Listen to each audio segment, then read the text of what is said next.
Venim amb carro, cavall, vaques, gallines, tot el que hi ha d'un pagès autèntic, perquè érem els pagesos del poble.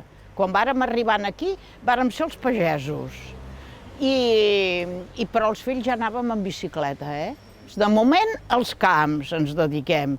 I després ja, perquè el meu pare va fer una hipoteca en el banc hipotecari, perquè ell no tenia les 325.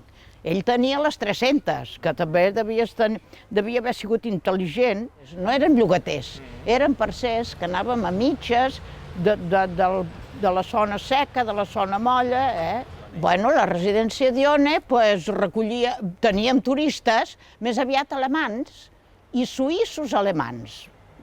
Que els suïssos va durar una temporada que aquesta residència, que els que canviàvem més marcs suïssos érem nosaltres, a la Caixa Girona, de Lloret.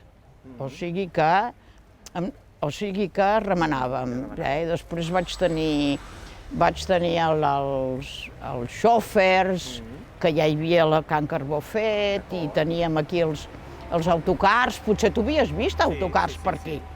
L'annexa tenia la finalitat que hi vivíem, que hi vàrem venir a viure nosaltres, els meus pares i jo. A dalt vivia jo, a dalt de tot vivia jo amb els meus fills i el meu marit, i a baix vivien el papa i la mama, i l'any 90 va morir el papa i després jo vaig baixar a viure a baix. Va venir l'Ajuntament i ens va fer els carrers, però després ens varen venir a cobrar-los. I com no podíem pagar 5 o 6 milions que ens cobraven de fer els carrers, en pagàvem $1 milió cada any fent i construint pisos o venent alguna cosa, del que es podia, i així es varen pagar-ho tot. Jo estic rodejada d'Andalusia, i ara aquí, d'aquest carrer, cap a dalt, hi ha bastant Marroc. Sí, d'acord. Però no tinc res a veure, estic molt bé. Molt bé, perfecte. Estic molt bé, estic perfecta, jo, I a més jo soc bastant individualista, perquè a la vida m'hi ha